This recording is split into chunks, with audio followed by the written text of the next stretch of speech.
Hello everyone, आप सभी का द पीएससी प्रिपरेशन पे स्वागत है। आज हम 20 दिसंबर 2025 से बनने वाले सभी करंट अफेयर को कवर करेंगे। उससे पहले हम लास्ट क्लास का रिवीजन कर लेते हैं।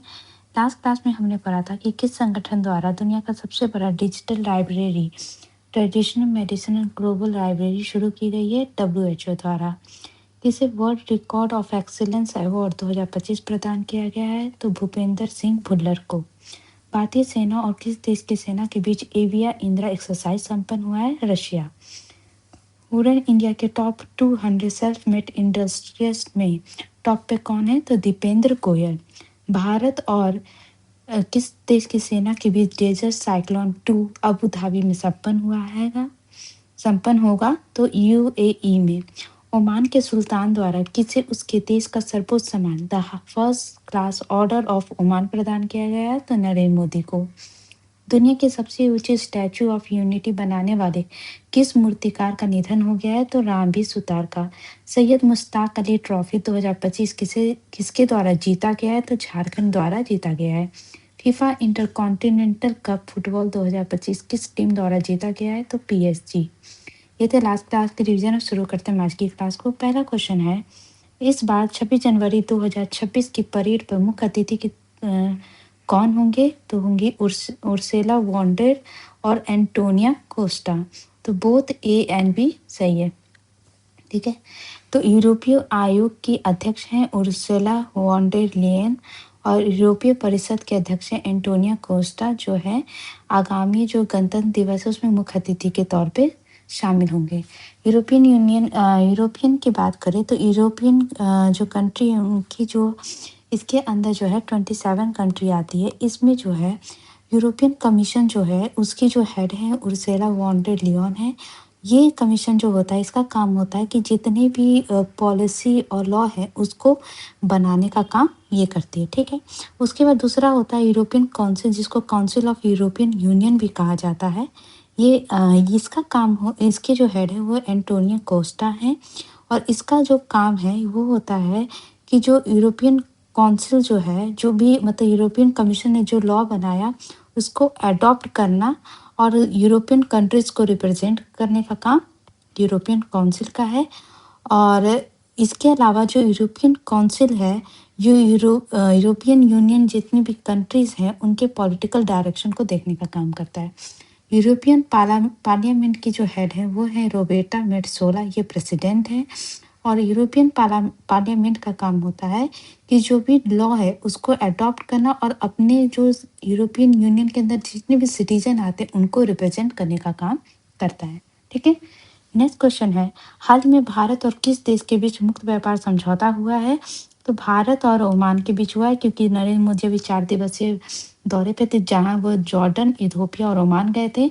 तो ओमान देश की यात्रा के दौरान जो ये समझौता हुआ है। इससे पहले जो है हमने यहाँ से देखे तो इजराइल से भी हुआ था, जिसको जो FTA को 2 चरण में भी लागू भी किया गया है, ठीक है। तो ओमान के जो सुल्तान हैतम बिन तारिक हैं उनकी मौजूदगी में दोनों देशों के बीच मुख्य व्यापार समझौता हुआ है। इससे जो वस्त्र, कृषि उत्पाद और चमड़े के सामान समेत भारत का 98% निर्यात ओमान में अब शुल्क मुक्त होगा, ठीक है। और नरेंद्र मोदी की मौजूदगी में भारत की ओर से केंद्रीय वाणिज्य मंत्री पीयूष गोयल और ओमान के वाणिज्य मंत्री कैस अल यूसुफ ने व्यापक आर्थिक भागीदारी समझौते को अंतिम रूप दिया है, जिसको हम कहते हैं सेप्पा, ठीक है।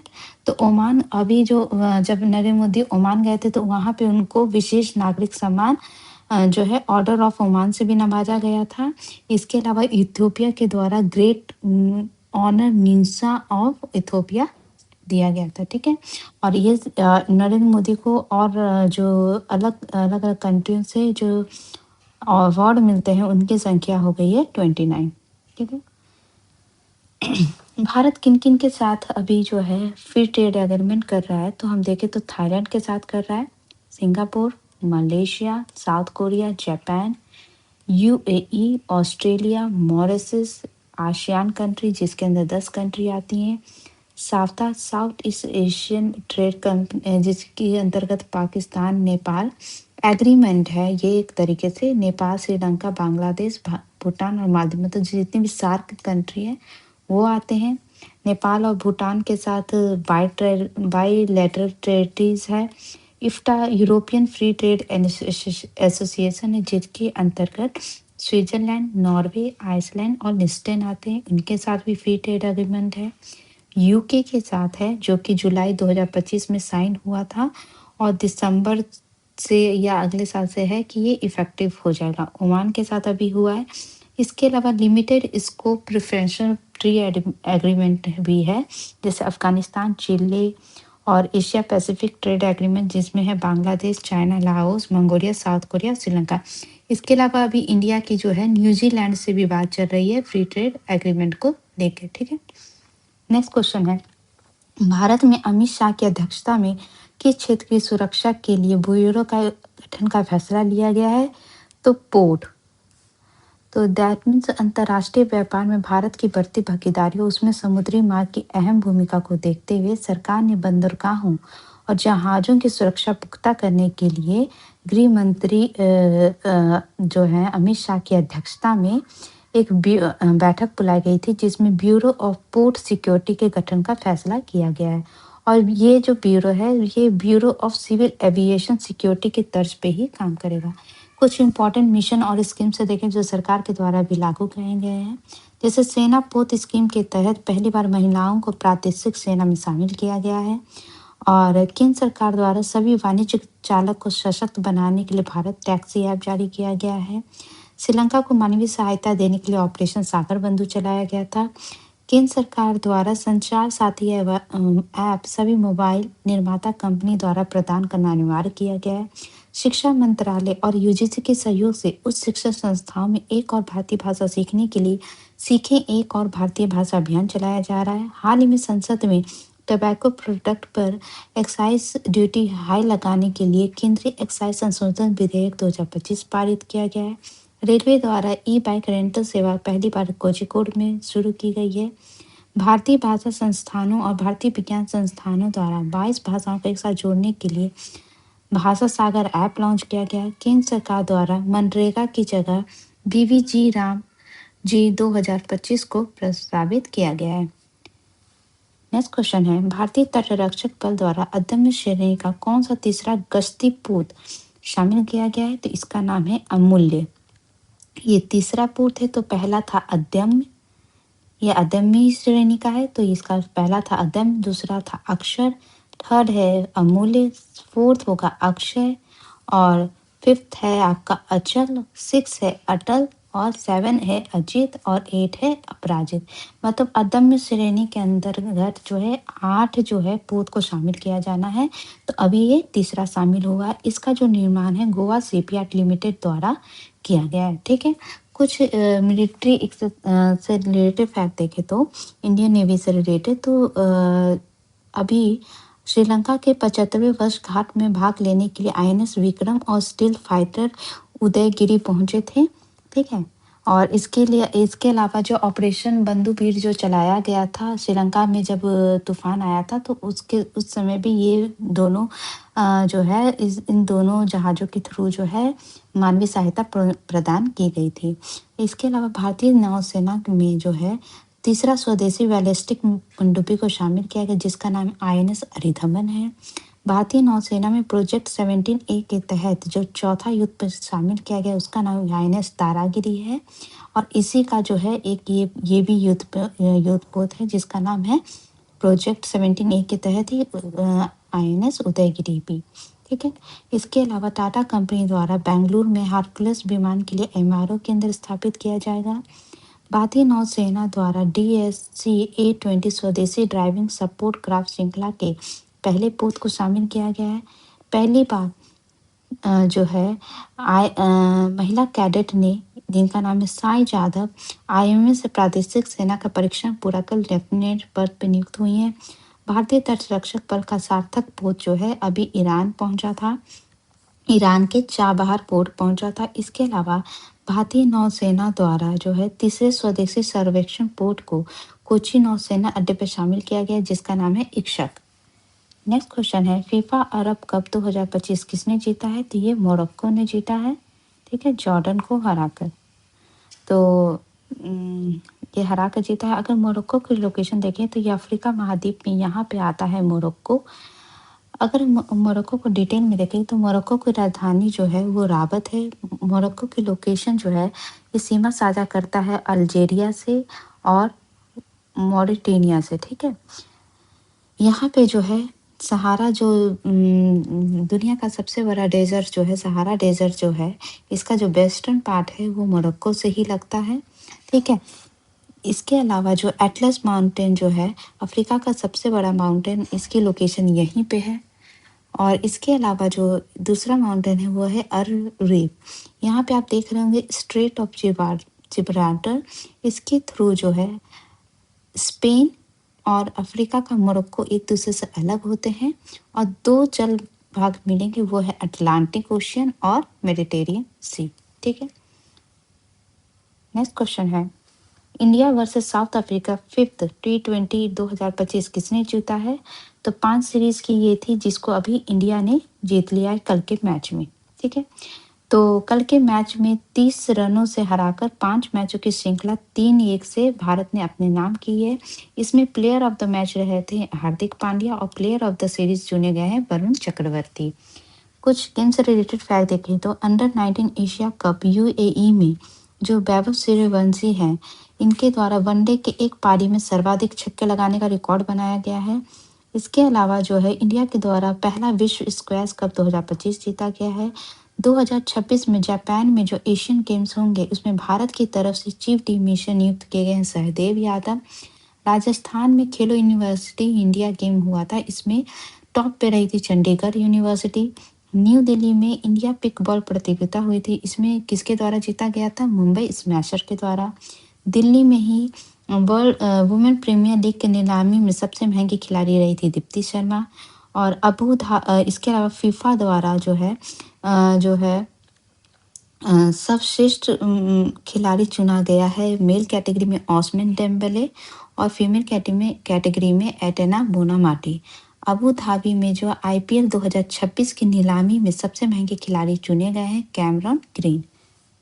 नेक्स्ट क्वेश्चन है उड़ीसा में आयोजित क्षेत्रीय एआई प्रभाव शिखर सम्मेलन 2025 में किस देश द्वारा एआई क्षेत्र में भारत के साथ काम करने की घोषणा की गई है? तो इजिप्ट के द्वारा भी की गई है। तो उड़ीसा की राजधानी में ये जो है क्षेत्रीय एआई प्रभाव शिखर सम्मेलन जो है 2025 आयोजित हो रही है और मिस्र के द्वारा ये अभी घोषणा की है कि भारत के साथ एआई क्षेत्र में जो है भागीदारी करेगा।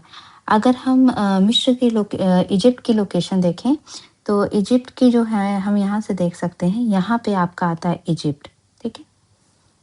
ठीक, अब हम इसको कनेक्ट करते हैं।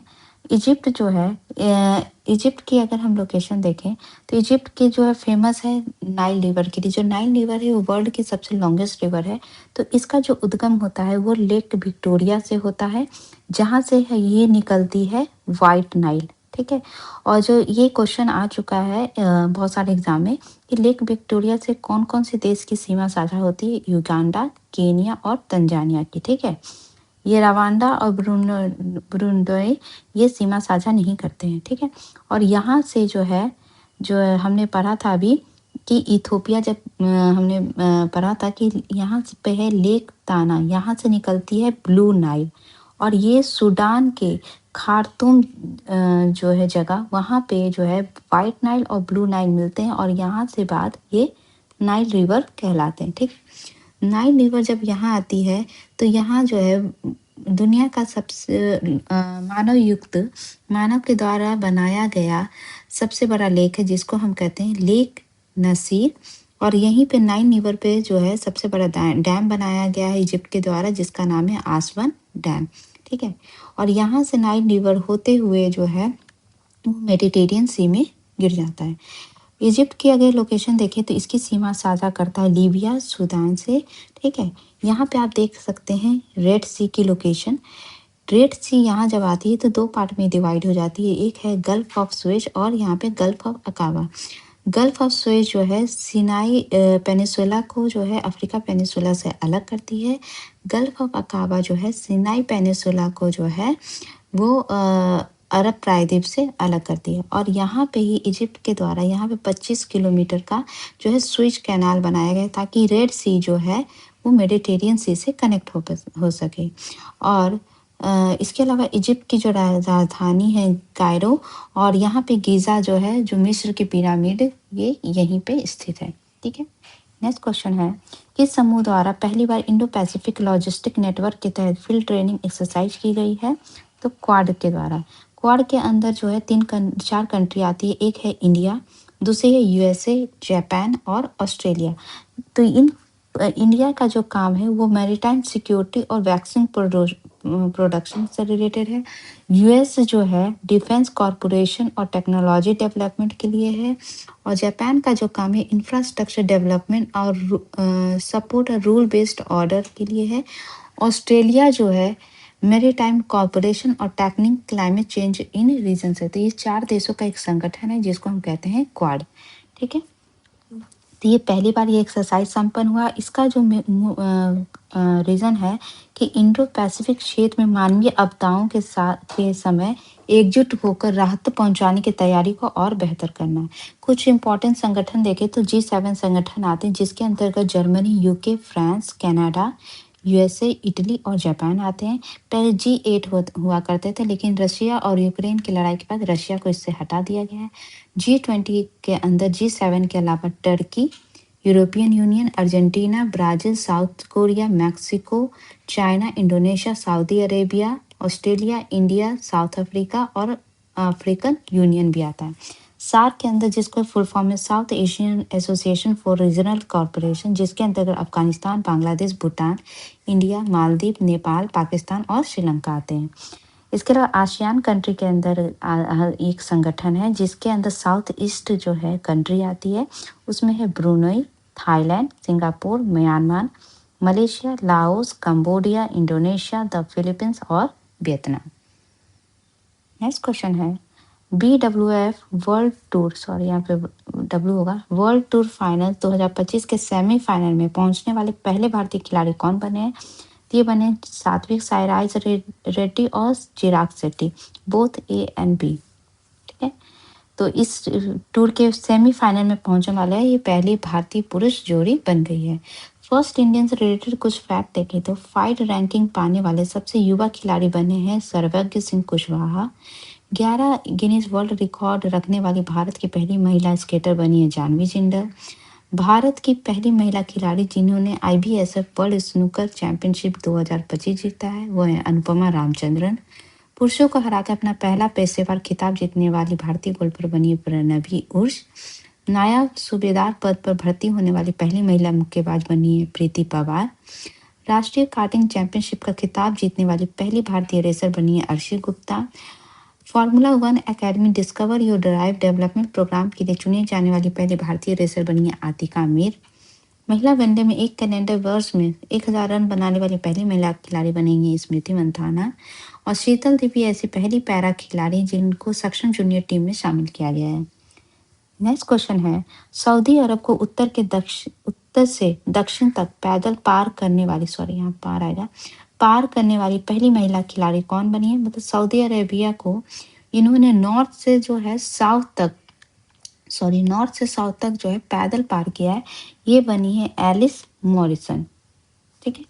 तो यूके के एडिनबरा के 62 साल की एलिस मॉरिसन ने सऊदी अरब को उत्तर से दक्षिण तक पैदल पार करने का इतिहास रचा है और ऐसा करने वाली वो पहली महिला खिलाड़ी बनी है। उनका ये सफ़र 1 जनवरी 2025 को शुरू हुआ था और 15 दिसंबर 2025 को पूरा हुआ है। सऊदी अरेबिया की बात करें तो यहाँ पे मैंने अभी पढ़ाया था आपको कि ये अफ्रीका है और ये जो है अरब प्रायद्वीप है, जहाँ पे गल्फ ऑफ अकावा का है, जो कि जो है रेड सी को जो है 2 पार्ट में डिवाइड करती है। ठीक है। तो सऊदी अरेबिया की जो राजधानी है वो है रियाद। ये फेमस है अपनी 2 धार्मिक स्थल जो है मक्का और मदीना के लिए। यहाँ पे 2 डेजर्ट हैं, दैट इज रूब अल खली और अन नफूद डेजर्ट, क्योंकि इसका ज़्यादा से ज़्यादा एरिया जो है डेजर्ट से ही है। यहाँ पे पर्शियन गल्फ की लोकेशन है। इसकी जो सीमा साझा करता है वो है Jordan, Iraq, Oman, UAE, Yemen. इससे हम देखें अभी जो नरेंद्र मोदी ओमान गए हुए थे, जहाँ पे अभी फ्री ट्रेड एग्रीमेंट साइन हुआ है और इनको जो है ओमान के जो है ओमान के द्वारा जो है उपाधि भी प्रदान की गई है। इसके अलावा ये जॉर्डन भी गए हुए थे नरेंद्र मोदी, वहाँ भी इनको जो है बहुत सारे समझौते पे हस्ताक्षर हुए हैं। यूएई से हमने कल पढ़ा था कि यहाँ पे इंडिया और यूएई के बीच जो है सैन्य अभ्यास होता है, डेजर्ट साइक्लोन, ठीक है। नेक्स्ट क्वेश्चन, और यहाँ पे जो है गल्फ ऑफ आडेन है, ये आप देख सकते हो, जहाँ से रेड सी होते हुए हम स्वेज कैनाल होते हुए मेडिटेरियन सी पहुँच जाते हैं, ठीक है। और यहाँ पे गल्फ ऑफ ओमान है और यहाँ पे आ जाता है पर्शियन गल्फ। अपॉइंटमेंट से रिलेटेड फैक्ट का रिवीजन करें तो आरबीआई का नया डिप्टी गवर्नर जो है शिरीष चंद्र मुर्मू को बनाया गया है।